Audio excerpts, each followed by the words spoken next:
How to set a time limit on TikTok app. Hi guys, in this video I will show you how to use a time limit on your TikTok app, easy and quick. So first thing, go to your TikTok. Once you are in your profile, click on those three lines up there and click on setting and privacy. Now all you need to do is scroll down and you're gonna find digital well-being. Now all you need to do is click on the first option, which is screen time management. You have time limit. All you need to do, like I said, I already use time limit in 40 minutes.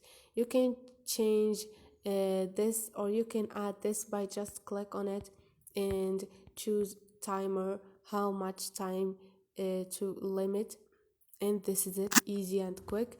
Don't forget to subscribe and like.